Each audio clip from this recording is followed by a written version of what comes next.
Truth is making a comeback. America's Top Stories with Lisa K. Donner. New Mexico's controversial Democratic Governor Michell Grisham has called the border crisis a charade that President Trump has concocted to rile up his base. Grisham even gave the National Guard the boot from the land of enchantment. A group known as the United Constitutional Patriots, or UCP, didn't appreciate the governor's cavalier attitude toward border security and stepped up to give the overworked Border Patrol a helping hand. And it seems that help was needed. Hundreds of arrests would not have happened if not for their presence. But then the FBI put the de facto leader of the UCP behind bars for a 2-year-old charge. Larry Mitchell Hopkins was put in jail where he was apparently assaulted by the inmates and then sent to the hospital. So what's been a bad situation in New Mexico has now turned into a powder keg. Joining me now is Sarah Cowgill, national columnist for LibertyNation.com, to shed some light on the situation at the border and specifically in New Mexico. Welcome, Sarah.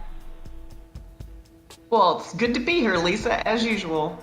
Alrighty, so what exactly has been going on at the border and for how long in New Mexico? It's crazy town in New Mexico. For the past 60 days, they have had several different types of organizations down there helping out. In one 5-mile stretch, and this is where the drama comes in, one 5-mile stretch, the United Constitutional Patriots have been on hand monitoring, with the binoculars, looking for illegals, and then reporting to Border Patrol, and oftentimes asking them to stay put until Border Patrol can get there. And these people seem willing because they want to be caught. They want to have a foot in the United States, and they want to be picked up so they can be processed and then let go. They've been down there 60 days, and to date, they have helped round up around 5,600 people. Now, in the media, they're referring to these people as militia, but as you mentioned, they don't like that terminology. They don't like that terminology whatsoever. They call themselves citizen journalists, and they're down there mostly armed with cameras and doing live streams to show people, hopefully, that other people will pick up and watch what's going on down there.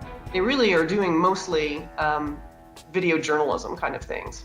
Is this the first negative encounter they've had with law enforcement? Yeah, I think they get along great with Border Patrol. Border Patrol has towed the party line and said, well, we don't recommend, citizens getting involved in law enforcement. But they have, if Border Patrol wanted them out of there, they'd be out of there. The sheriffs have advised, all the county sheriffs, all the counties sheriffs in New Mexico have advised, hey, you don't want to be armed, walking around down there armed and looking for trouble.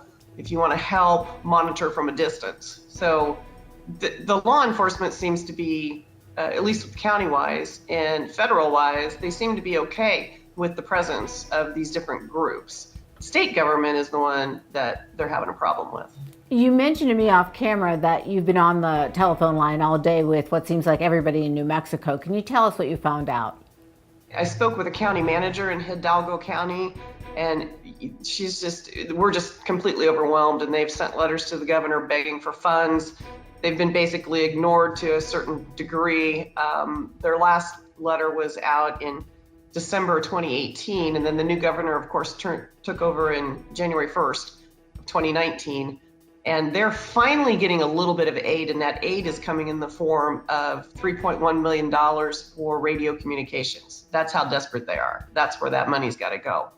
And she told me flat out, if they had any kind of transportation system within that little county, that they just turn those people loose on them, and they can't afford it. They're just overwhelmed. I spoke with the San Juan County Sheriff. I mean, his county is bigger than 3 eastern states combined. And, he says it's all coming up north. All of this is moving across the border and coming up north and taxing the entire state. And he's seeing a big fallout. And his advice, and he knows Hopkins, the man that was arrested, his advice to Hopkins early on was, you got to take a low profile here. You don't want to irritate, your state, your governor, because nobody's right now appreciating that governor right now. Nobody in New Mexico is appreciating that governor. But what have you been able to find out so far about the situation with Larry Mitchell Hopkins? And this is before he was assaulted. Well, he's still behind bars, which I think is abhorrent. He's a 69-year-old, and I can't prove this, I can't find it anywhere, but he claims to be a 69-year-old Vietnam veteran. And, you know, he's an American citizen. He's behind bars for an investigation that happened in 2017. It was in 2017 in Flora Vista, 400 miles north. And they haven't done anything about it until now. And they did it while he was down on the border with United Constitutional Patriots. He wasn't armed. He was just their camp cook. That's all he was doing down there. And they went down and arrested him. I mean, this is the state that released Islamic jihadists with the training camp on less bail than what this poor guy is going through right now, just sitting behind bars. It's crazy town in New Mexico right now. You wrote an article for Liberty Nation that not one incident has resulted from a firearm discharge or bodily harm. Nope. They render aid. They are on the front lines. They call Border Patrol. We've got a sick child. We've got heat exhaustion. They deliver water. They help these people out until somebody of authority can actually help them. Let's go back to Hopkins for a second here. Is the problem that he has is a prior conviction? Yes. So did he get in trouble before? What happened? Do you think the UCP was targeted by the feds? He was arrested for impersonating a police officer in 2006, which is apparently a felony, and that's what he got nailed on, and that's what has prohibited him from owning a firearm. His wife, his common law wife, owned several firearms, and that was the investigation in 2017. The FBI went in, disrupted everything, tried to figure out who owned what, and that was, almost 2 years ago, and now it's just coming to the forefront.